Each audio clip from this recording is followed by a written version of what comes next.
Bismillah. Assalamualaikum warahmatullahi wabarakatuh. Alhamdulillahi rabbil alamin. Wassalatu wassalamu ala nabiyyina Muhammadin sallallahu alaihi wasallam. Ashhadu an la ilaha illallah wahdahu la syarika lah wa ashhadu anna Muhammadan abduhu wa rasuluh. Ya ayyuhalladzina amanu taqullaha haqqa tuqatih wa la tamutunna illa wa antum muslimun, amma ba'du. Fa inna asdaqal hadisi kitabullah wa khairal hadi hadi Muhammadin sallallahu alaihi wasallam wa syarral umuri muhdatsatuha wa kulla muhdatsatin bid'ah wa kulla bid'atin dalalah wa kulla dalalatin finnar. Ikhwan wa akhawati fillah, bapak-bapak, ibu-ibu, kaum muslimin dan muslimah, jamaah majelis taklim Masjid Pondok Mutiara Sidoarjo yang semoga dimuliakan oleh Allah Subhanahu wa ta'ala. Tidak ada kata yang patut kita ucapkan pada sore hari ini selain rasa syukur kita kepada Allah Tabaraka wa ta'ala atas segala karunia nikmat yang telah Allah berikan kepada kita. Salah satu dari sekian banyak kenikmatan-kenikmatan yang Allah berikan kepada kita dan kita rasakan pada sore hari ini adalah Allah Subhanahu wa ta'ala kembali mempertemukan kita pasca Ramadan, tetap dalam rangka talabul ilmi, menuntut ilmu. Semoga perjalanan kita menuju rumah Allah ini, niat kita tidak lain dan tidak bukan untuk menuntut ilmu, semuanya tercatat di sisi Allah sebagai pemberat timbangan amal kebajikan kita kelak di yaumil mizan. Bapak Ibu kaum muslimin dan muslimah rahimani wa rahimakumullah, mengawali kajian kita pada sore hari ini dari hati yang paling dalam kami mengucapkan taqabbalallahu minna wa minkum. Semoga Allah menerima amal-amal kebajikan yang kita lakukan di bulan Ramadan kemarin. Semoga Ramadan kemarin bukanlah Ramadan yang terakhir bagi kita. Semoga seluruh amal-amal ketaatan yang kita lakukan di bulan Ramadan kemarin, kelak di hari kiamat, bulan Ramadan tersebut menjadi saksi di hadapan Allah atas amal-amal soleh yang kita lakukan di dalamnya. Semoga Allah memberikan kita kesehatan dan kesempatan untuk menikmati indahnya Lailatul Qadar di masa-masa yang akan datang. Bapak Ibu sekalian, rahimani wa rahimakumullah. Sore hari ini kita akan melanjutkan materi kita, membahas sebuah kitab yang ditulis oleh Syekh Abdurrahman bin Nasir As-Sa'di rahimahullah. Kitab yang berjudul Bahjatu Qulubil Abrar wa Qurratu Uyunil Akhyar fi Syarah Jawami'il Akhbar, yang sudah diterjemahkan ke dalam bahasa Indonesia dengan terjemahan bebas, mendulang faedah dari kalimat nubuah. Sebagaimana buku terjemahannya seperti yang ada di tangan saya ini, yang diterbitkan oleh Gria Ilmu. Baik. Di dalam buku ini terdapat 99 hadis pilihan yang terkandung dalam Jawami'ul Kalim. Apa itu Jawami'ul Kalim? Ucapan Nabi yang ringkas, singkat, namun penuh dengan makna, penuh dengan syarat yang berbobot. Baik. Dan menurut catatan saya, kita masih berada di hadis nomor 15. Hadis yang diberi judul oleh penulisnya, posisikan manusia sesuai dengan kedudukannya. Memposisikan manusia sesuai dengan kedudukannya. Adapun dalil yang tertulis di dalam buku ini riwayat Abu Dawud, nomornya 4842. Abu Dawud 4842, dari Aisyah radhiyallahu anha, ia berkata, Nabi sallallahu alaihi wasallam, beliau bersabda, anzilun nasa manazilahum. Artinya, pendek sabda Nabi, posisikanlah manusia sesuai dengan kedudukan mereka. Ternyata Bapak Ibu, hadis ini riwayatnya dhaif. Bahkan kalau kita lihat di aplikasi ensiklopedi hadis, kita masukkan nomor yang tadi kami sebutkan, riwayat Abu Dawud 4842, akan muncul tercantum di atas dhaif, warna merah. Baik, ya. Lalu apa penggantinya? Ada penggantinya, jangan khawatir. Yang senada, yang mirip dengan hadis yang kami bacakan tadi, yaitu riwayatnya adalah Bukhari. Jadi sekalipun hadis tadi riwayat Abu Dawud itu lemah, dhaif, namun memiliki makna yang sahih sebenarnya. Maknanya sahih. Cuman perawinya, sanadnya itu lemah. Pembawa hadisnya, perawinya. Baik. Maka ada gantinya. Gantinya disebutkan di dalam hadis riwayat Bukhari, dalam kitab Sahih Bukhari. Jadi ini gantinya Abu Dawud yang lemah tadi itu riwayatnya. Nomornya 127 dalam Sahih Bukhari. Dalam Sahih Bukhari nomor 127. Baik. Dari sahabat Ali radhiyallahu an, ia berkata, dia mengatakan bahwasannya, berbicaralah dengan manusia sesuai dengan kadar pemahaman mereka. Apakah kalian ingin jika Allah dan Rasulnya didustakan? Jadi perkataan Ali, qala Aliyun radhiyallahu anhu, ya, haddisun nasa bima ya'rifuna atuhibbuna an yukadzaballahu wa rasuluh. Ya, berbicaralah dengan manusia sesuai dengan kadar pemahaman mereka. Jadi ini bukan hadis Nabi, ini termasuk asar, perkataan para sahabat. Jadi beda antara hadis dengan asar.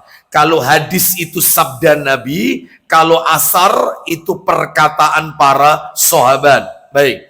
Maksudnya apa sih asar ini? Maksudnya apa? Maksudnya Rasulullah, kalau kita lihat yang riwayat Abu Dawud, meskipun riwayatnya dhaif, tetapi matannya benar, matannya betul, isi hadisnya itu nggak salah. Cuman pembawanya saja hadis tersebut yang yang lemah. Baik.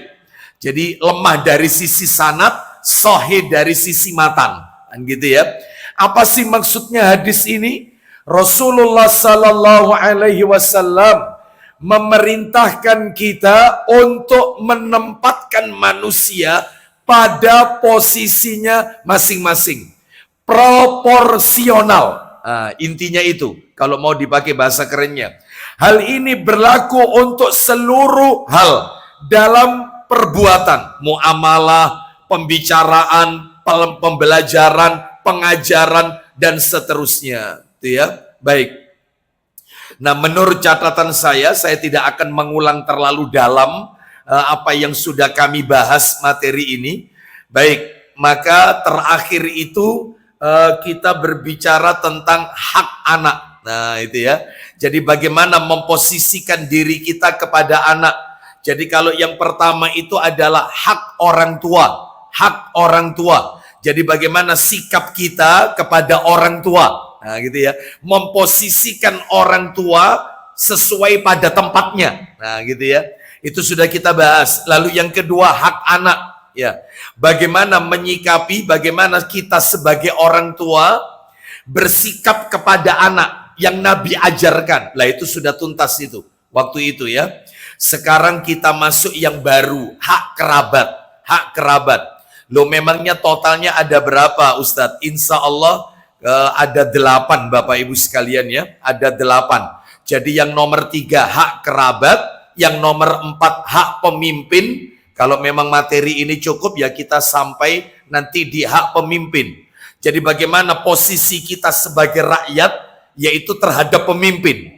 Bagaimana memposisikan pemimpin yang benar itu bagaimana? Nah, itu maksudnya. Itu yang nomor 4. Yang nomor 5 adalah hak tetangga. Itu nomor 5. Bagaimana bertetangga yang baik. Yang nomor 6 hak sesama muslim. Hak sesama muslim. Yang nomor 7 hak kepada non muslim. Saya yakin dalam lingkungan kita pasti ada mereka non muslim.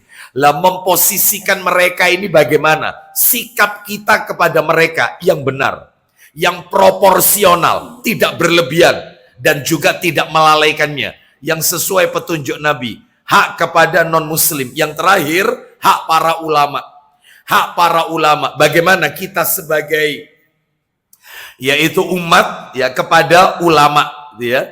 Bagaimana sikap kita sebagai murid kepada guru kita, ustadz, ulama, ya, orang yang berilmu. Sebab kalau ini nggak paham, maka jangan kaget kalau masih ada di sekitar kita orang-orang yang memposisikan ulama sampai pada tingkat uluhiyah, ketuhanan. Jadi apa kata ulama sudah, nggak pakai dalil tanpa dasar ilmu. Nah itu ya, makanya sampai ada istilah di masyarakat kita surga nunut. Nah, sampai ada seperti itu. Na'udzubillah min dzalik. Lah bagaimana sih ya memposisikan ulama itu bagaimana gitu ya? Baik, Bapak Ibu sekalian rahimani wa rahimakumullah. Sebelum kita masuk ke hak karib kerabat, hak kerabat, maka ada baiknya sebagai kata pengantar saya akan membacakan perkataan Al-Imam Ibnul Qayyim Al-Jauziyah rahimahullah yang kami nukil dalam kitab Al-Wabilus Shayyib halaman 80. Nampaknya nanti ke depannya Bapak Ibu, perkataan Ibnul Qayyim ini akan terus kami ulang-ulang karena luar biasa ini artinya. Masya Allah. Mari kita dengarkan apa perkataan Ibnul Qayyim Al-Jauziyah rahimahullah sesuai dengan tema kita, materi kita. Beliau berkata, "Man amala khalqahu bisifatin amalahullahu ta'ala bitilkas sifati bi'ainiha fid dunya wal akhirah." Artinya barang siapa yang memperlakukan makhluk ciptaan Allah dengan cara tertentu, maka Allah akan memperlakukannya dengan cara yang sama di dunia maupun nanti di akhirat. Tuh, itu ya. Saya ulang nih. Perkataan Al-Imam Ibnul Qayyim Al-Jauziyah rahimahullah, barang siapa yang memperlakukan makhluk Allah dengan cara tertentu, ya misalnya memperlakukan manusia dengan cara yang baik sesuai petunjuk Nabi SAW, maka Allah akan memperlakukannya dengan cara yang sama. Ya Allah akan memperlakukan kita dengan cara yang baik pula. Karena kita kalau sama orang memperlakukan mereka sesuai posisinya. Anda sebagai ulama, sikap saya begini. Anda sebagai orang tua, sikap saya seperti ini. Anda sebagai anak muda, saya sebagai orang tua, sikap saya kepada anak muda seperti ini. Anda sebagai keluarga karib kerabat, sikap saya, posisikan proporsional. Maka Allah akan memperlakukan dengan cara yang baik dunia dan akhirat. Belum kelar, tinggal dikit lagi. Perkataan Ibnu Qayyim Al-Jauziyah rahimahullah. Fallahu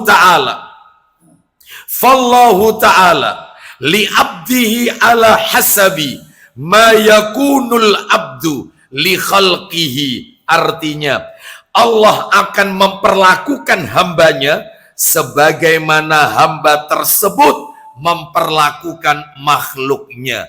Jadi bagaimana sikap kita kepada manusia, maka Allah akan memperlakukan sebagaimana sikap kita kepada manusia tersebut. Kalau sikap kita baik, maka Allah akan memberikan kebaikan-kebaikan kepada kita. Oh, itu ya. Bapak Ibu sekalian, rahimani wa rahimakumullah. Ustadz, apakah ini juga berlaku untuk selain manusia? Ya, berlaku. Kepada hewan, apalagi sebentar lagi ada Idul Adha, Nabi mengajarkan kepada kita, kita tidak diperbolehkan menyeret hewan kurban yang akan disembelih, nggak boleh diseret.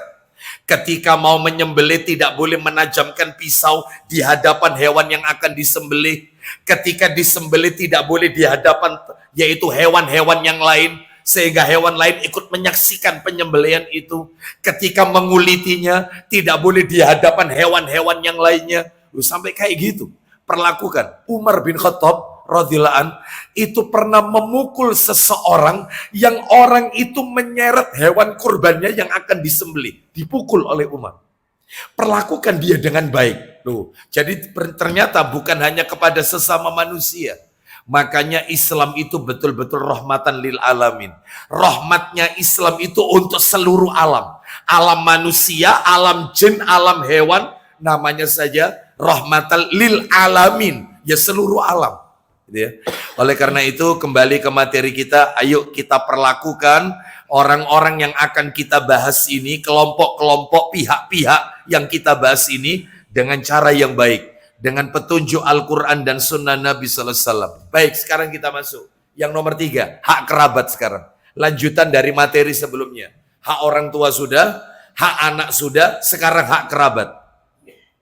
Apa haknya kerabat? Baik, sebelum saya sebutkan satu persatu hak kerabat, saya akan membacakan terlebih dahulu 2 dalil sebagai muqaddimah. 2 dalil terkait hak kerabat. 2 dalil. Dalil yang pertama, minta tolong Abu Hurairah. Dalil yang pertama adalah firman Allah surat An-Nisa ayat nomor 1. Kita dengarkan ya murotalnya. Insya Allah semua pada hafal kok. Karena seringkali ustadz-ustadz kita di dalam muqaddimah kajiannya sering membacakan ayat ini. Ya ayyuhan nasu taqullaha dan seterusnya ya. Ya ayyuhan nasu taqu rabbakumul ladzi khalaqakum walladzina min qabli min nafsi wahidah wa khalaqa minha zawjaha wa bassa minhuma rijalan katsiran wa nisaa wattaqullaha alladzi tasaaluna bihi wal arham innallaha kana 'alaikum raqiba. Silakan langsung. Wahai manusia, bertakwalah kepada Rabb-Mu yang telah menciptakan kamu dari diri yang satu Adam. Baik, belum poinnya. Lanjut. Dan Allah menciptakan pasangannya Hawa dari dirinya. Lanjut. Dan dari keduanya Allah memperkembangbiakkan laki-laki dan perempuan yang banyak. Sekarang masuk poinnya. Di sini poinnya. Silakan. Bertakwalah kepada Allah yang dengan namanya kamu saling meminta dan peliharalah hubungan kekeluargaan. Nah, peliharalah hubungan karib kerabat kekeluargaan. Berarti kalau begitu Ustadz, menjalin silaturahim itu termasuk wajib hukumnya. Iya, karena perintah. Dan peliharalah hubungan kekeluargaan. Lanjut, teruskan. Sesungguhnya Allah selalu menjaga dan mengawasi kalian. Baik, ini dalil yang pertama tentang urgensivitas, yaitu berbuat baik kepada karib kerabat. Ya, pentingnya berbuat baik kepada keluarga karib kerabat. Ya, jadi An-Nisa ayat yang pertama. Dalil yang kedua adalah disebutkan dalil yang kedua di dalam hadis riwayat Ibnu Hibban. Ya. Jadi nanti bisa ditulis saja, ini kitabnya nggak ada ya. Itu jilid 1.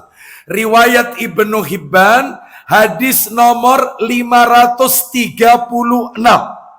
Ya. Hadis nomor Sahih Ibnu Hibban nomor 536. Begini ceritanya. Saya sampaikan aja. Dari Ummu Salamah radhiyallahu anha, istri Nabi Ummul Mukminin radhiyallahu anha, dia berkata, ketika Rasulullah SAW menjelang ajalnya, nah ini ya, detik-detik terakhir Nabi akan meninggalkan kita. Semoga kelak di hari kiamat Allah pertemukan kita dengan baginda Rasulullah SAW di surga Allah yang kekal dan abadi. Baik. Ketika Nabi menjelang ajal, ucapan yang terakhir Nabi ucapkan, yang didengar oleh istri-istri Nabi yang lain. Tuh, coba. Ucapan itu adalah arhamakum. Diulang 2 kali oleh Nabi. Bersilaturahimlah kalian. Berarti silaturahim itu perintah. Bukan hanya dalam Al-Quran. Sampai Nabi mau wafat, Nabi tidak mengatakan puasalah, zakatlah, pergilah kalian haji, bersodakolah. Enggak. Yang Nabi ucapkan itu 3. Kalau dalam satu riwayat ya, ini beda-beda riwayatnya. Yang pertama Nabi mengucapkan solatlah.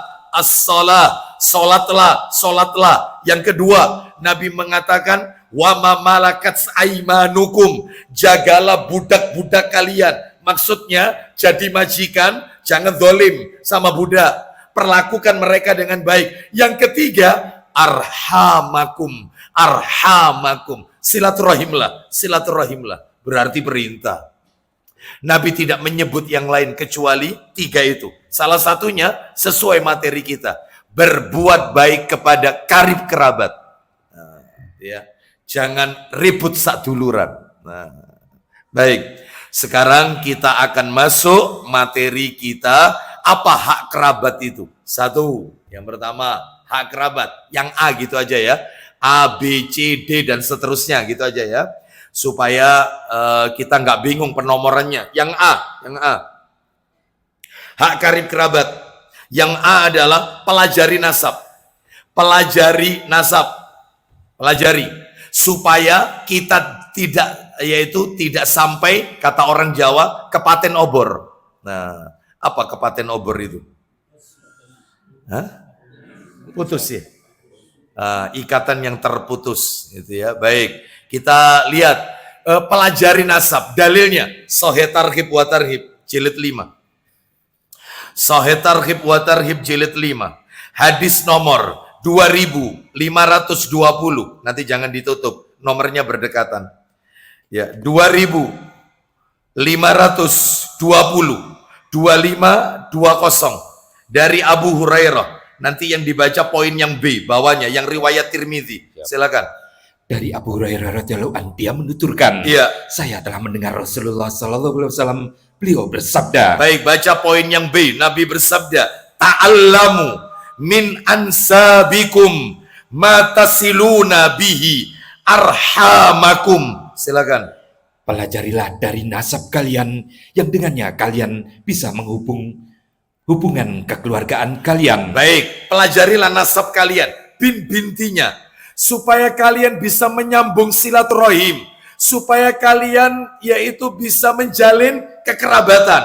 Kenapa? Fa inna silaturahim mahabbatun fil ahli, masratun fil mal, mansaatun fil asar. Silakan. Karena sesungguhnya menjalin jalinan kekeluargaan itu, apa yang dia dapatkan? 1, sebab disenangi keluarga. Maka orang yang suka nyambung kekerabatan dicintai oleh keluarga. Lah caranya supaya nyambung, ya pelajari nasab. Terus yang kedua, apa yang dia dapatkan? Mengembangkan harta. Hartanya akan berkembang. Terakhir, apa yang dia dapatkan? Dan menangguhkan ajal. Baik, menangguhkan ajal. Ustadz, Bukankah umur itu katanya sudah ditulis, Ustaz? Ya. Bukankah umur itu sudah ditetapkan, Ustaz? Bukankah ketika sang jabang bayi saat usia kandungan 4 bulan, kurang lebih ya, atau 120 hari atau 4 bulan, katanya saat roh ditiupkan, di saat itulah ditetapkan ajalnya, rizkinya. Lah terus korelasinya dengan hadis ini, orang kalau nyambung silaturahim, ajalnya ditunda, umurnya dipanjangkan. Umur itu kan tidak bisa bertambah, Ustaz. Lalu mereka pakai dalil. Apa dalilnya? Yuk, keren ini. Ya, jadi ulama polemik, umur itu bisa bertambah, ya, ataukah tidak? Coba dibuka surat 35 Fatir. Coba dibuka surat nomor 35 Fatir. Surat Fatir itu surat 35 ya. 35, baik, surat 35. Sabar. Ayatnya ayat yang ke ayat yang ke-14. Ayat 14. Oh, sebentar. Kok ayat 14? Sebentar, Fatir tetap. Surat Fatir. Ya. Ayatnya, oh iya betul, 11. Betul, 11. Ayat 11. Yuk kita dengarkan murotalnya.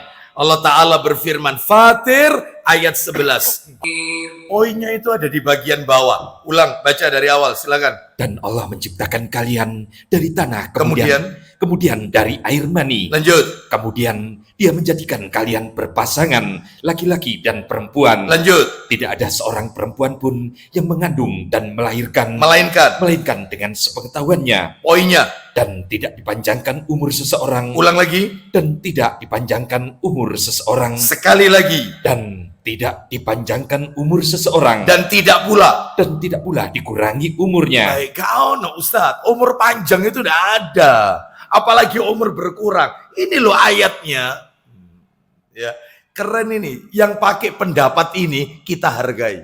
Ini kan satu pendapat. Umur tidak bisa bertambah. Yang dimaksud umur bertambah itu Ustaz, maksudnya adalah dia meninggal sesuai dengan ketetapan Allah.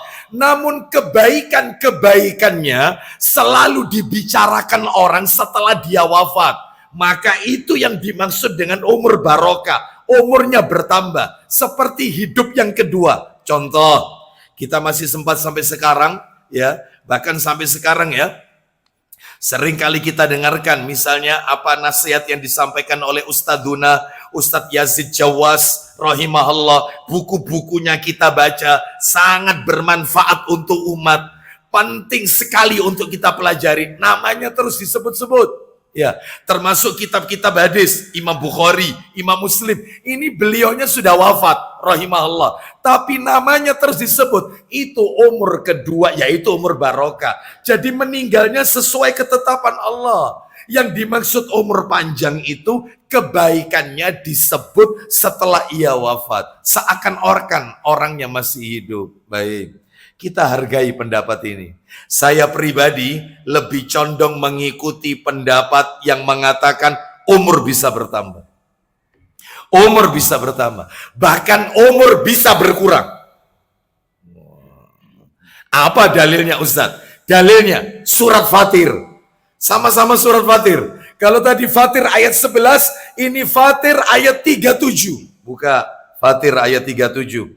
Fatir ayat 37. Allah Ta'ala berfirman Fatir ayat 37. Silakan. Dan mereka berteriak di dalam neraka itu. Apa perkataan penduduk neraka, teriakan mereka nanti di hari kiamat? Lo berarti neraka sudah ada isinya? Belum. Lah terus kosong. Kapan ada isinya? Ya nanti yaumul hisab. Lah maksudnya ayat ini apa? Allah memberitahukan kita nantinya jalan ceritanya seperti ini. Nantinya. Jadi sudah Allah sebutkan lebih dahulu. Nantinya penghuni neraka itu berteriak. Apa teriakan mereka? Silakan. Ya Rob kami, keluarkanlah kami dari neraka. Asep, lanjut. Niscaya kami akan mengerjakan kebajikan. Nah ya kan, telat kan menyesalnya di akhir. Lanjut. Yang berlainan dengan yang telah kami kerjakan dahulu. Apa Firman Allah Ta'ala menjawab teriakan mereka. Dikatakan kepada mereka, Awalam nu'ammirkum ma yatadzakkaru fihi man tadzakkar. Silakan. bukankah kami telah memanjangkan umur kalian? Loh, ulang lagi kalimat itu. Bukankah kami telah memanjangkan umur kalian? Berarti umur bisa panjang.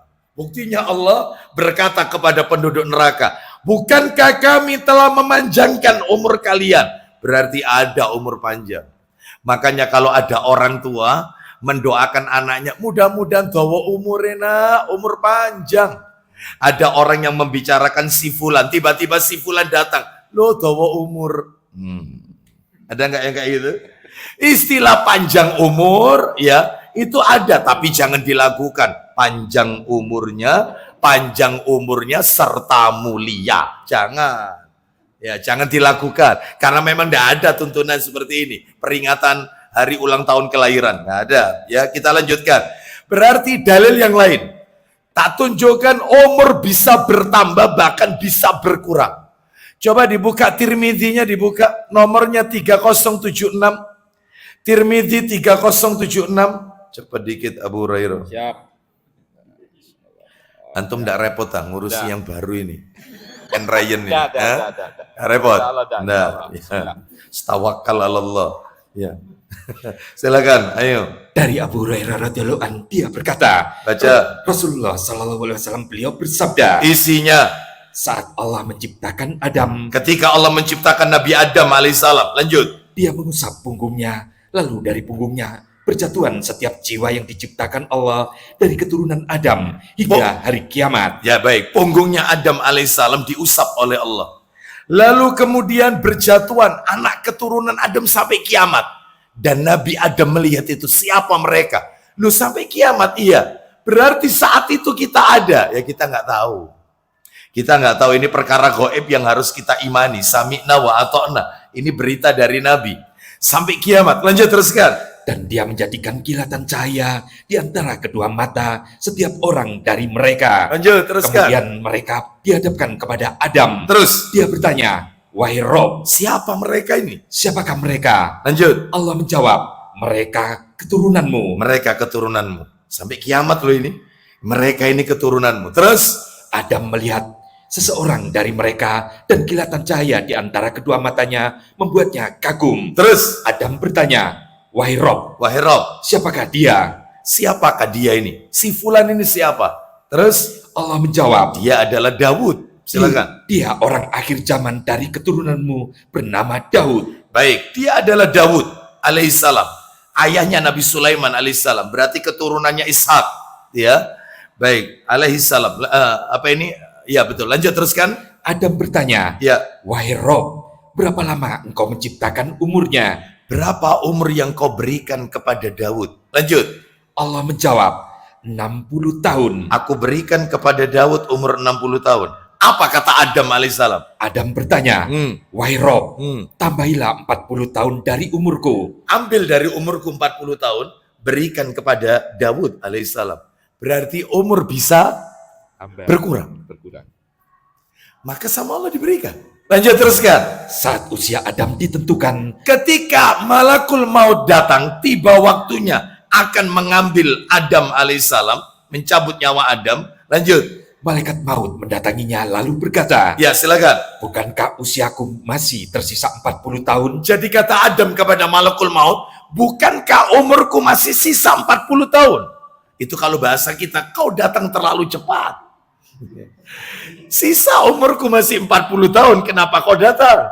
Lanjut teruskan. Malaikat maut berkata, Apa kata malakul maut? bukankah engkau telah memberikannya kepada anakmu Daud? Yaitu, bukankah sudah kau berikan kepada Daud? Maka apa kata Rasulullah sabdanya? Silakan. Adam membantah, Ya. lalu keturunannya juga membantah. Teruskan. Adam dibuat lupa dan keturunannya juga dibuat lupa. Terakhir. Adam salah dan keturunannya juga salah. Nah, selesai. Ya. Adam lupa, maka anak keturunannya juga suka lupa. Iya. Adam mengingkari kalau sudah diberikan, maka anak keturunannya suka. Apalagi pondok mutiara, enggak ya? Enggak ya. Sami'na wa ata'na di sini. Masya Allah. Ya, itu ya. Jadi kalau ada orang dituturi ngeyel aja, Ya sudah, ini sudah dari sononya ya. Artinya ya sudah ditetapkan oleh Allah Subhanahu wa taala. Baik, makanya kita harus sabar. Kembali ke materi kita. Jadi yang pertama, hak karib kerabat, pelajari nasab, karena dengan mempelajari nasab maka kita akan bisa menyambung silaturahim. Dengan menyambung silaturahim akan muncul cinta, mendatangkan rizki, memanjangkan umur. Loh, jelas sekali. Nah, Bapak Ibu sekalian, minimal nama yang harus Bapak Ibu hafalkan di atas Bapak Ibu minimal 3 orang. 3 orang. Coba, Bapak siapa nama? Fitriadi. Hah? Fitriadi. Pak Fitriadi. Pak Fitriadi bin nama bapaknya. Abdurrahman, berarti naik 1. Pak Abdurrahman, ayah beliau. Pak Abdurrahman bin Hah? Agam. Yang Agam. Nyak Agam. Nyak Agam. Berarti naik 2. Berarti kakek ini ya. Pak Nyak Agam bin ya, minimal 3 lah ya, masa sampai kakek, di atasnya kakek ada lah ya, seperti itu. Jadi kalau tadi buyut ya tadi ya, seperti itu, naik ke atas lagi kalau bisa. Baik, jadi tolong dihafalkan, nanti di rumah dibuatkan silsilah keluarga, bukan untuk berbangga-bangga, bukan, tetapi supaya tidak kepaten obor. Itu istilah yang mungkin cukup kental di tengah-tengah kita.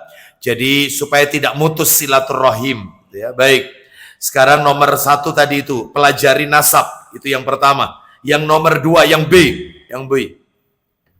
Yang B lah, ini yang agak berat ini, yang B ini haknya keluarga, ini haknya karib kerabat. Yang B, tetap menyambung kekeluargaan, sekalipun mereka memutuskannya. Meskipun mereka memutuskan hubungan silaturahim, maka tetap kita sambung. Ya. Kita telepon, tidak diangkat. Bahkan nomor kita diblokir. Undangan acara keluarga, perkumpulan, pertemuan, gak pernah datang.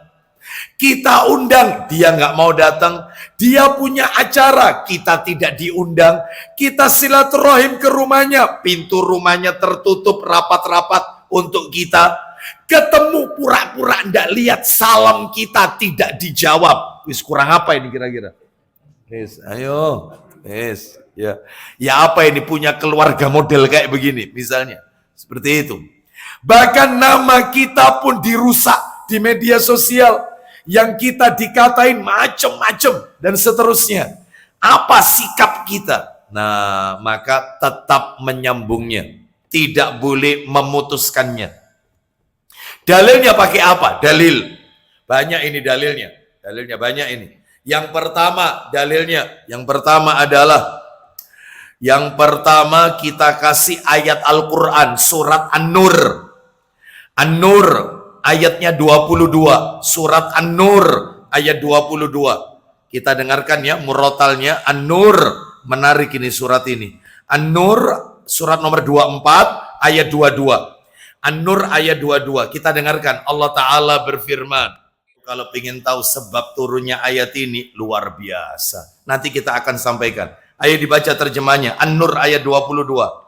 Dan janganlah orang-orang yang mempunyai kelebihan dan kelapangan di antara kalian, maksudnya kelebihan harta, kelebihan rizki. Lanjutkan. Bersumpah bahwa mereka tidak akan memberi bantuan kepada kerabatnya. Kenapa? Lanjutkan aja. Kepada kerabatnya, orang-orang miskin dan orang-orang yang berhijrah di jalan Allah. Sikap kita kalau sama keluarga yang nyakiti kita, lanjutkan. Dan hendaklah mereka memaafkan dan berlapang dada. Terus. Apakah kalian tidak suka bahwa Allah mengampuni kalian? Loh, bayangkan, apa kalian gak suka dosa kalian diampuni oleh Allah? Jalin silaturahim kepada keluarga yang mutus hubungan dengan kita. Bayangkan, Allah katakan Allah ampuni dosa-dosamu. Lanjut teruskan. Dan Allah Maha Pengampun, Maha Penyayang. Begini Bapak Ibu, saya jelaskan sebab turunnya ayat ini. Asbabun nuzul. Jadi ceritanya, ayat ini disebutkan oleh Aisyah radhiyallahu anha. Aisyah menceritakan tentang ayat ini. Maksudnya, bahwasannya Abu Bakar radhiyallahu an, berarti ayahnya Abu Bakar radhiyallahu an, beliau bersumpah demi Allah, beliau tidak akan membantu keluarganya yang fakir, yang miskin. Bayangkan ini, bersumpah demi Allah, nggak akan membantu keluarganya yang fakir dan miskin, yang bernama Mistah bin Usasa.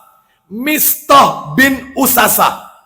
Lantaran Mistah bin Usasa inilah yang menyebarkan fitnah Aisyah berselingkuh. Makanya ada istilah hadis ifki. Hadis ifki, gitu ya. Hadis yang bercerita tentang yaitu berita bohong, berita dusta. Jadi kan ceritanya pada saat itu Aisyah radhiyallahu anha dituduh selingkuh oleh sahabat Nabi yang bernama Safwan bin Mu'attal As-Sulami. Itu biang keroknya, dedengkotnya itu adalah Abdullah bin Ubay bin Salul. Siapa yuk? Ayo. Kalau dengar namanya ini Abdullah bin Ubay bin Salul. Siapa ini? Tokoh munafik. Pendiri agama siapa? Syiah. Seperti itu. Dia pencetusnya. Seperti itu. Dia yang bikin ulah pada saat itu. Jadi dia menfitnah Aisyah radhiyallahu anha itu berselingkuh. Lalu kemudian berita itu disebar-sebarkan. Ternyata masih hubungan kerabat sama Abu Bakar radhiyallahu anhu. Namanya Mistah bin Usasa. Maka namanya bapak. Kita pun kalau di posisi seperti sahabat Abu Bakar radhiyallahu anhu pasti belani anak. Lah ya apa? Lah wong ini Ummul Mukminin, istri Nabi, wanita soleha, Ummul Mukminin, ibunya orang yang beriman, yang sudah jelas-jelas dinas tempatnya di surga, lah kok difitnah. Maka bantuan yang selama ini Abu Bakar berikan kepada Mistah, stop. Lalu turun ayat ini, An-Nur ayat 22, yaitu saya bacakan ulang terjemahnya. Janganlah orang-orang yang memiliki kelebihan dan kelapangan di antara kalian bersumpah. Sebagaimana Abu Bakar radhiyallahu anhu bersumpah kan, bahwa mereka tidak akan memberi bantuan kepada kerabatnya. Yaitu tadi jalan ceritanya. Abu Bakar radhiyallahu anhu tidak mau membantu Mistah bin Usasa. Lalu kemudian, yaitu kepada keluar karib kerabatnya yang termasuk kalangan miskin dan orang-orang yang berhijrah di jalan Allah. Hendaklah mereka memaafkan dan berlapang dada. Terus kemudian ditutup oleh Allah ayatnya, apakah kalian tidak suka bahwa Allah akan mengampuni dosa kalian? Maka sejak saat itulah ketika ayat ini turun, mulai hari ini aku tidak akan menghentikan bantuanku. Aku lebih memilih ampunan dari Allah daripada aku menuruti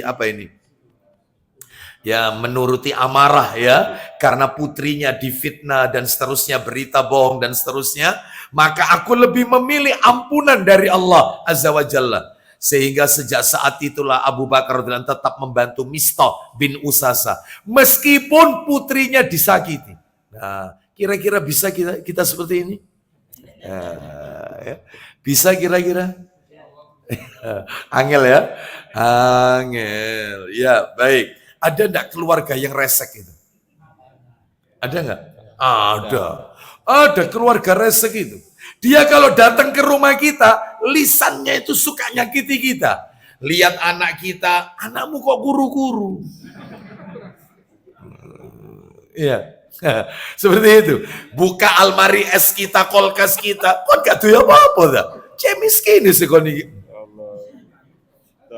Ada enggak keluarga model kayak gini? Ada lisannya sampai kita yang ditamui itu dalam hati berkata, ojo teko mari wis gak usah datang aja ya. Lebih baik orang lain yang datang, masa tetangga kayak dulur, kayak family. Sedangkan family kayak wong liya kayak orang lain. Seperti itu. Sehingga dia tidak mau didatangi. Jadi kalau mau datang dia teko mana wong iki. Ya, seperti itu. Belum lagi nanti yang lainnya macam-macam. Ya, lisannya menyakiti. Maka sikap kita maafkanlah. Bisa kira-kira? Loh kalau tidak bisa, ini gak tak terus Bapak Ibu sekalian. Sehingga saya teruskan ini. Iya. Taklim itu tujuannya untuk diamalkan. Ya, bisa ya kira-kira ya? Bisa, insya Allah. Bisa Ya. di sini. Oh, kon bisa di sini. Pulangnya nggak tahu. Iya. Kon ngelarani hatiku, ngelarani keluargaku, setahun ngarep kon gak tak zakat sampai aku. Ya, ada nggak ya kayak model-model gitu? Oh, nggak boleh. Nggak boleh. Tetap kita bantu. Ya. Mane-mane kok riyoyo mane anak-anakmu gak tak duit kabeh.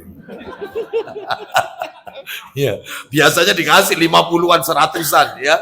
Begitu ternyata omongannya nyelekit, kata kayak catatan, coretan.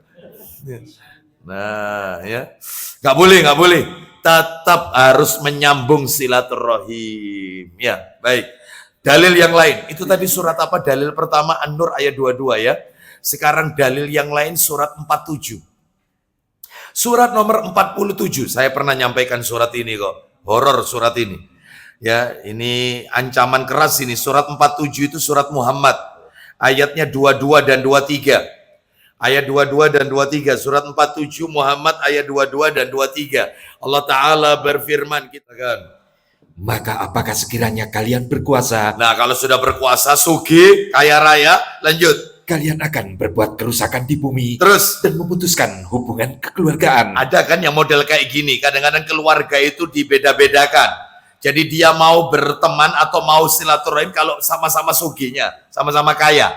Gitu ya. Jadi kalau ada keluarganya yang miskin, itu punya undangan, dia diundang. Wis kirim salam ya, aku titip aja sudah ya. Mau kampungnya sempit, mobilku kayak iso mlebu.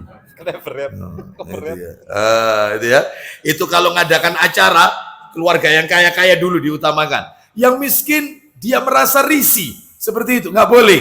Karena dia merasa kaya, merasa berduit, merasa punya kemampuan. Ulang lagi kalimatnya, apakah? Maka apakah sekiranya kalian berkuasa, kalian akan berbuat kerusakan di bumi Dan memutuskan hubungan kekeluargaan. bagaimana nasibnya orang suka mutuskan kekerabatan, silaturahim, suka putus, nasibnya gimana nanti di hari kiamat? Mereka itulah orang-orang yang dikutuk oleh Allah, Selain dilaknat Allah, lalu dibuat tuli pendengarannya pendengarannya dibuat tuli, tunarungu, lanjut. dan dibutakan penglihatannya. Padahal di dunia dia tidak tuli, tidak buta.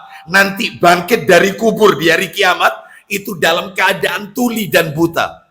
Makanya saya punya judul materi, sudah saya sampaikan beberapa bulan yang lalu, mungkin di YouTube ada, 10 tampilan aneh manusia di akhirat. Lah salah satunya ini, tampilan aneh di hari kiamat, saat hari berbangkit. Jadi bangkit dari kubur dalam keadaan tuli, sama buta, tidak bisa lihat. Kenapa? Suka mutus silaturahim, rebut sak duluran. Nah, ya ini. Maka jangan. Tetap jalin hubungan. Meskipun dia nyakiti kita. Apa-apa. Urusannya dia sama Allah. Urusan kita tunjukkan. Apalagi dakwah sunnah ini harus kita tunjukkan. Semenjak dek niki jenggotan, celonoi cingkrang. Nek ambek keluarga ini Masya Allah. Seji ambek biyen pas kelemis Allah. Seje sekarang ini pas boys ya. Nah, seperti itu. Ya sekarang tetap boys ya. Tapi boys yang syar'i kan gitu ya. Bapak Ibu sekalian rahimani wa rahimakumullah. Jadi itu intinya, jangan memutus kekerabatan. Dalil nomor 3. Dalil yang ketiga. Jadi masih tetap yang B ya ini ya, yang B. Sambung kekerabatan sekalipun mereka memutuskannya. Coba dibuka Sahih Targhib wa Tarhib STWT ya. Nomornya 25 2000 jilid 5. Tuh, ditutup yang tadi. Yang nurut. 2500.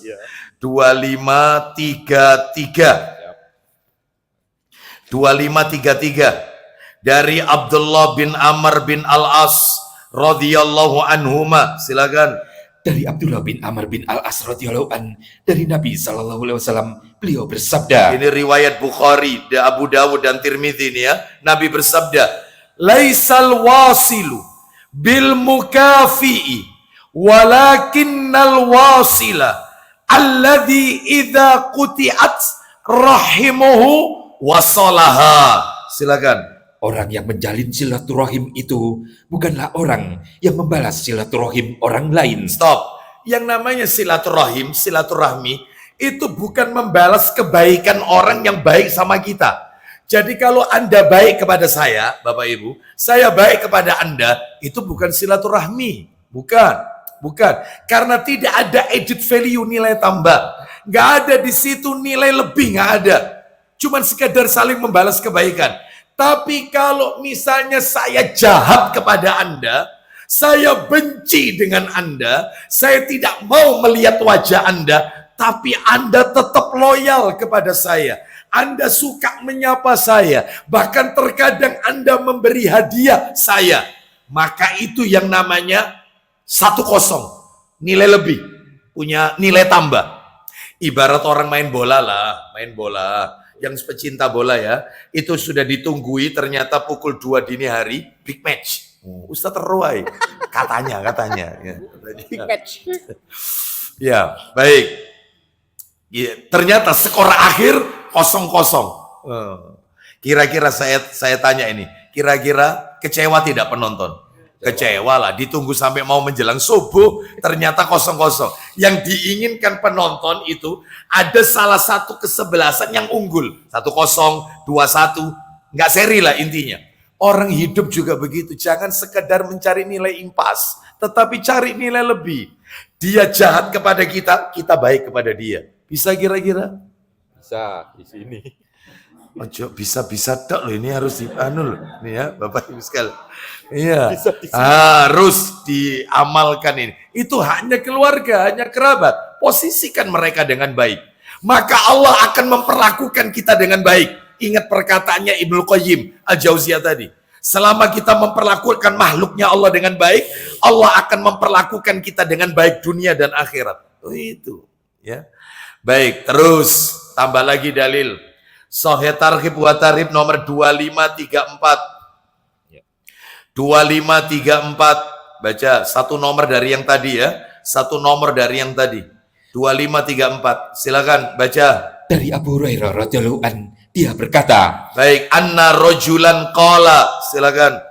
bahwa seorang laki-laki berkata, Seseorang laki-laki berkata, Ya Rasulullah, inna li qarabatan.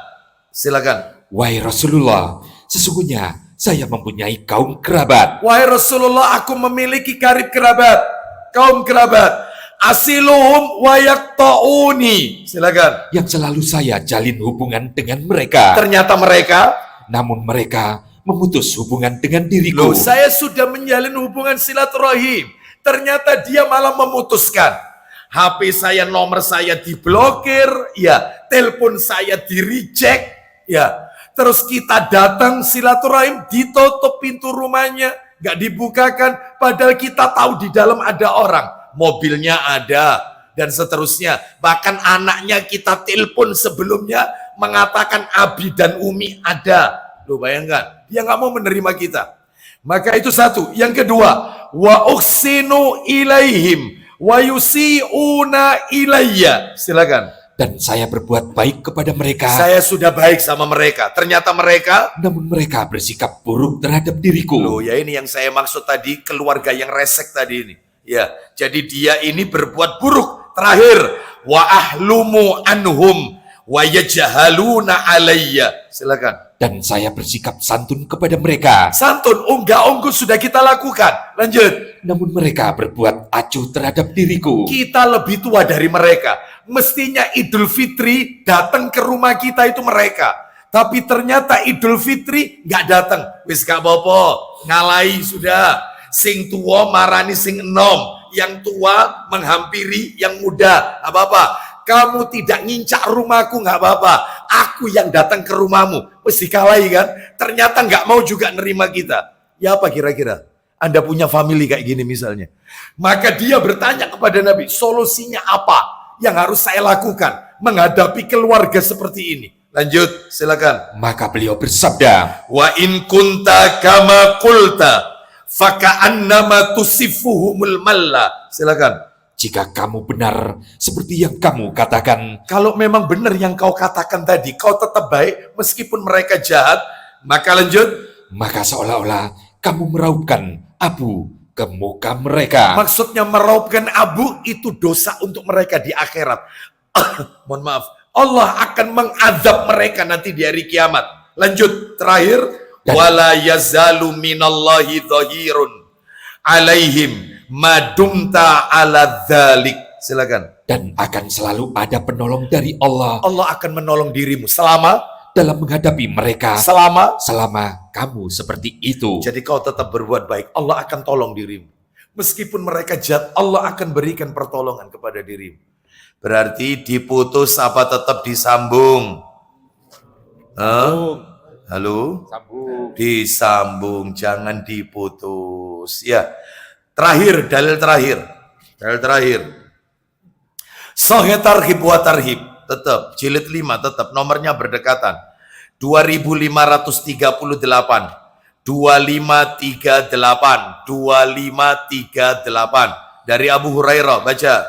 Dari Abu Hurairah radhiyallahu anhu, dia menuturkan, Ya. saya telah mendengar Rasulullah sallallahu alaihi wasallam, beliau bersabda, Inna a'mala bani Adam tu'radu kulla khamisin lailatal jumu'ah. Silakan. sesungguhnya amal perbuatan Bani Adam manusia diajukan pada setiap hari Kamis malam Jumat. Jadi amalan kita sepekan itu dilaporkan oleh malaikat pencatat amal yang ada di kanan kiri kita, itu naik kepada Allah.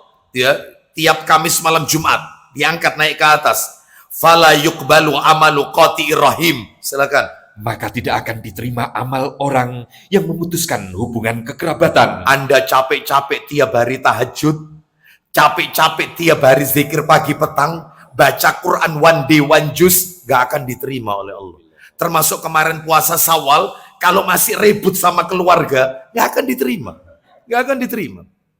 Gak akan diterima oleh Allah. Makanya salah satu daripada dampak buruk pemutus silaturahim, amalnya tidak akan pernah diterima. Meskipun Anda umroh tiap bulan, zakat Anda miliaran, gak akan diterima, depending oleh Allah. Sampai kapan Ustaz? Sampai mereka islah, terus kemudian mereka menyambung silaturahim, menjauhkan sifat dendam, maka Allah terima amalannya. Jadi meskipun mereka benci, gak apa-apa, Anda jangan benci. Ustaz kalau gini Ustaz, jaga jarak. Tahu jaga jarak? Dia yang merusak nama baik saya. Dia yang jahat kepada kami. Maksud saya gini Ustaz. Saya tidak membenci dia, tetapi saya nggak mau sering-sering ketemu sama dia. Jaga jarak. Boleh tidak? Boleh. Gak apa-apa. Boleh. Asalkan jangan ada dalam hati Anda memusuhi, membenci. Jangan. Tetap mencintainya. Karena keluarga. Karena keluarga. Baik. Jadi ini yang B ya. Tetap menyambungnya sekalipun mereka memutuskannya. Yang C, terakhir penutup hak kerabat. C, ya berikan mereka sodakoh terlebih dahulu. Jadi keluarga itu lebih utama Bapak Ibu. Jadi panjenengan kalau pengen bersodakoh, keluarga dulu. Jangan orang lain. Jangan orang lain, keluarga didulukan. Terutama dicari keluarga kita yang mereka fakir atau miskin. Entah dari jalur ayah, entah dari jalur ibu. Ya, dulukan mereka. Mana dalilnya? Jadi mendahulukan mereka dalam memberi sodakoh, gitu ya. Terutama pulang dari safar oleh-oleh dari safar, gitu ya. Maka mereka kita dulukan, kita kasih hadiah, ya, kita berikan mereka apa, begitu ya. Setelah itu baru kemudian orang lain, termasuk anak yatim, iya. Anak yatim yang harus kita santuni, anak yatim yang dari keluarga dulu. Jangan anak yatim yang di panti-panti, itu kita dulukan. Sedangkan kita punya misanan yatim, terlunta-lunta, gak kita bantu. Keliru, salah. Hak keluarga, hak kerabat, didulukan. Mana dalilnya? Dalil, saya berikan beberapa ini. Yang pertama adalah Al-Quran dulu ya, surat Al-Anfal ayat 75. Surat nomor 8, Al-Anfal ayat terakhir. 75 itu ayat terakhir, Al-Anfal ayat 75. Surat Al-Anfal ayat 75. Allah Ta'ala berfirman. Baik, itu ayat terakhir surat Al-Anfal, surat 75, ayat 75. Setelah itu baru berpindah ke surat At-Taubah. Ayo silakan terjemahannya. Dan orang-orang yang beriman setelah itu kemudian berhijrah dan berjihad bersamamu, maka mereka termasuk golonganmu. Nah, poinnya sekarang. Orang-orang yang mempunyai hubungan kerabat itu sebagiannya lebih berhak terhadap sesamanya daripada yang bukan kerabat. menurut siapa? Menurut kitab Allah. Oh, menurut Al-Quran keluarga didulukan daripada yang bukan kerabat. Ya, lah kerabat itu siapa Ustadz? Kerabat itu bisa jadi dari jalur nasab, garis keturunan, bisa jadi dari jalur perkawinan, berarti antar besan, itu keluarga. Menantu, mertua, itu keluarga semuanya. Atau bisa jadi karena sebab persusuan. Ya, orang tua kita atau nenek kita pernah menyusui ya si fulan, maka dia termasuk saudara susuan. Itu masuk karib kerabat itu. Ya. Baik, jadi bisa jadi karena nasab, ikatan darah, nasab, keturunan, bisa jadi karena perkawinan, pernikahan, bisa jadi karena persusuan. Itu semuanya kerabat.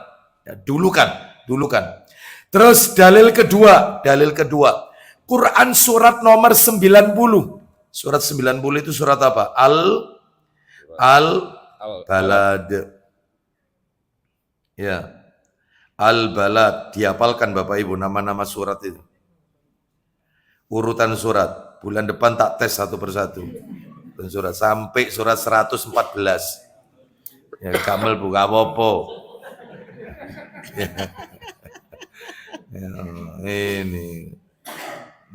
Baik, kita lanjutkan. Ayat 14 dan 15. Surat 90, ayat 14 dan 15. Allah Ta'ala berfirman, surat 90 Al-Balad, ayat 14 dan 15. Silakan, 14 dan 15. Atau memberi makan pada hari terjadi kelaparan. Siapa yang dikasih makan itu lebih dulu? Silakan. Kepada anak yatim yang ada hubungan kekerabatan. Aduh, jelas. Anak yatim dari keluarga dulu. Yes, itu yang didulukan. Dicari dari ayah saya, dari keluarga ayah. Siapa yang yatim? Kalau nggak ada lari ke ibu, dari keluarga ibu siapa? Atau dari atasnya ibu siapa? Nenek, kakek, nenek, dan seterusnya. Itu yang didulukan. Baru orang lain. Sebab ada orang itu kalau sama orang lain royal, sama keluarga sendiri bakhil. Ada. Ada yang kayak gini? Ya. Banyak.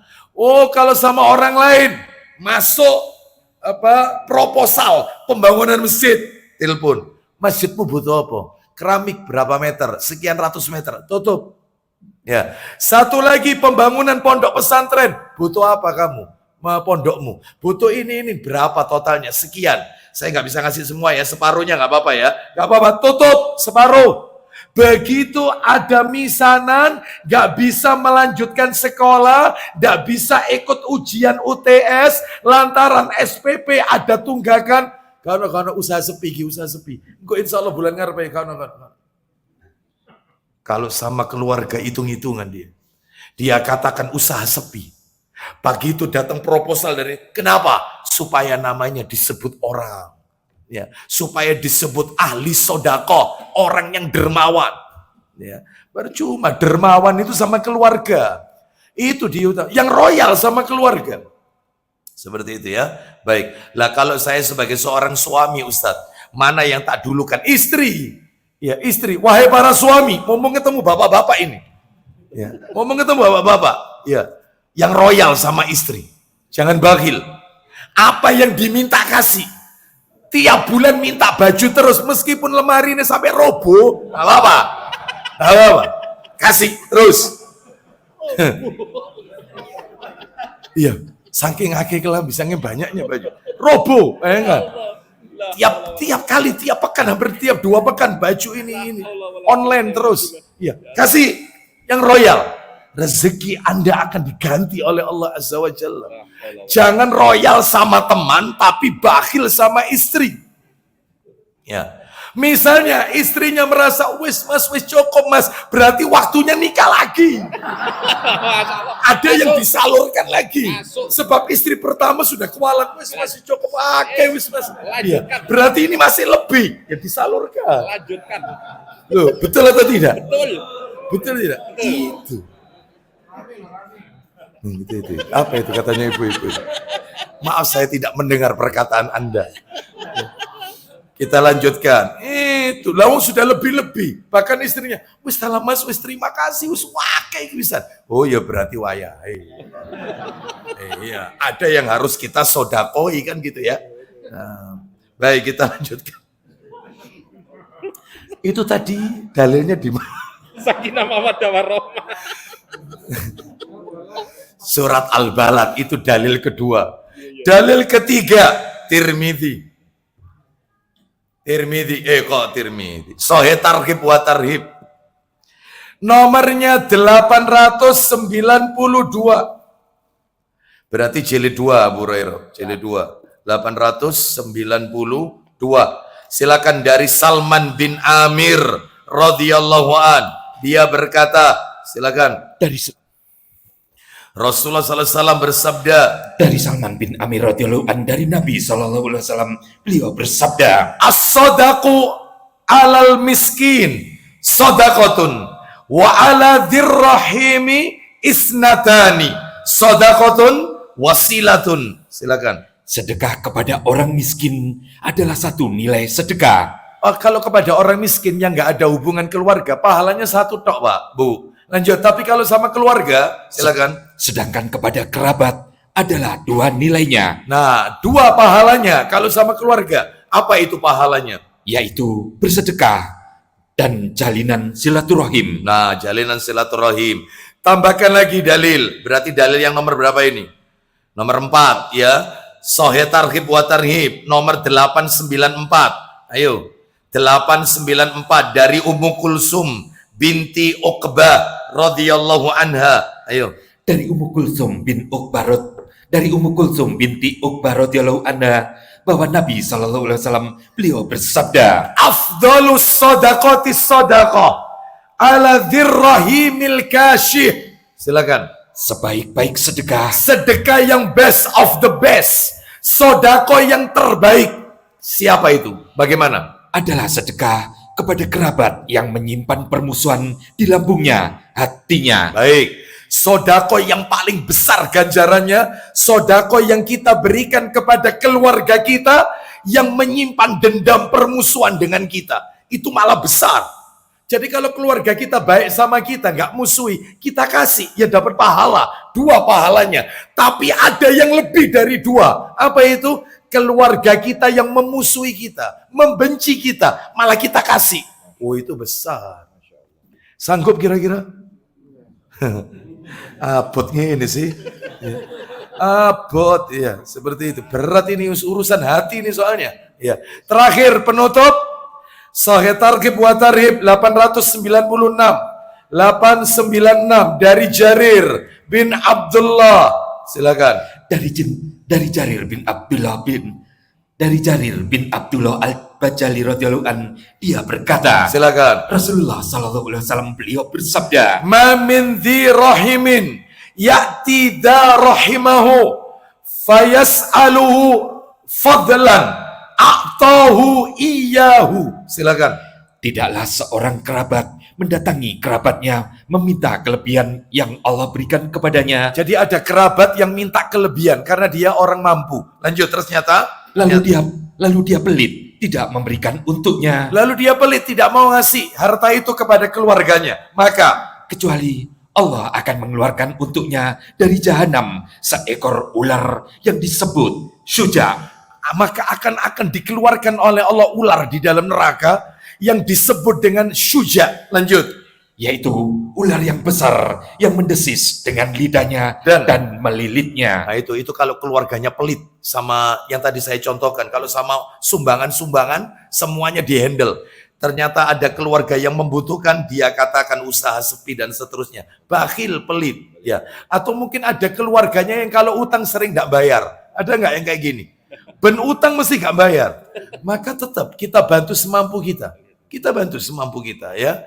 Seperti itu. Wallahu a'lam wa bishawab. Ya, mudah-mudahan Allah Subhanahu wa taala memberikan kepada kita kekuatan, kesabaran untuk bisa melaksanakan sunnah-sunnah Nabi dalam hal menjalin hubungan baik dengan karib kerabat.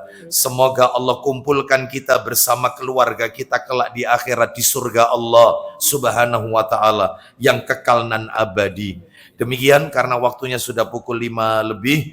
Insya Allah kita akan lanjutkan pada hak yang nomor 4 ya. Hak pemimpin.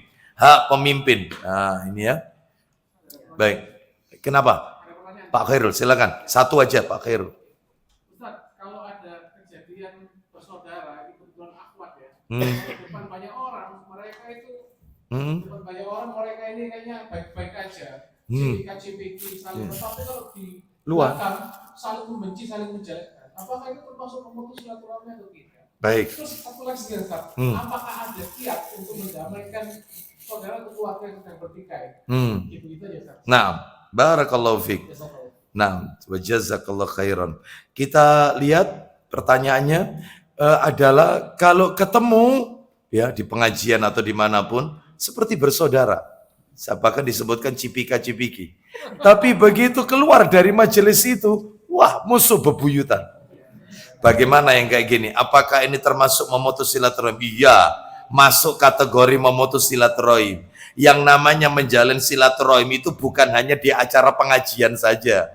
Di luar pengajian pun itu dia tetap menjalin hubungan baik. Entah telepon, entah menanyakan kabarnya, entah saling memberi hadiah, dan seterusnya. Itu menjalin silaturahim. Terus bagaimana kalau sudah terjadi seperti ini tindakan kita? Bagaimana cara mendamaikannya? Salah satu tipsnya adalah boleh kita berbohong untuk mendamaikan dua orang tersebut. Jadi ini termasuk bohong yang halal. Ya, kan bohong yang halal itu ada 3. Kan bohong itu dosa besar. Dusta itu dosa besar. Tetapi ada dusta yang halal. Ada 3. 1, yaitu bohongnya suami kepada istri dalam hal rayuan, gombalan. Ya. Ayo temen kan ya. Padahal ya a'udzubillahi minasyaitonirrajim ya. Masakanmu enak temen ya, padahal mau muntah ini ya. Jadi ngegombal boleh, ngegombal. Baik, itu nomor 1, memuji, nggak apa-apa. Nomor 2 adalah untuk mendamaikan dua orang yang berseteru. Nah ini boleh. Kamu dapat salam dari si B, ya, mustahil. Lawan dia itu loh membenci saya. Wong kemarin di statusnya itu dia nyindir saya. Enggak, dia nggak benci sama kamu. Dia bahkan sering memuji kamu. Sungguhan? Iya. Nanti kita bilang sama si B, kamu dapat salam dari si A. Sampai keduanya ini rukun, disertai dengan mendoakan mereka. Supaya mereka yaitu berdamai dan seterusnya. Seperti itu. Adapun bohong yang ketiga yang halal, mendamaikan siasat perang maksud saya. Siasat perang, bersiasat dalam peperangan. Maka ini diperbolehkan. Wallahu a'lam wa bishawab. Begitu Pak Khairul Izwan ya. Baik, jawaban singkat kami. Kita tutup dengan kafaratul majelis. Wassallallahu ala nabiyyina wa ala alihi wa sahbihi wasallam. Subhanakallahumma wa bihamdika asyhadu an la ilaha illa anta astaghfiruka wa atubu ilaik. Wa akhiru da'wana anil hamdulillahi rabbil alamin. Assalamualaikum warahmatullahi wabarakatuh.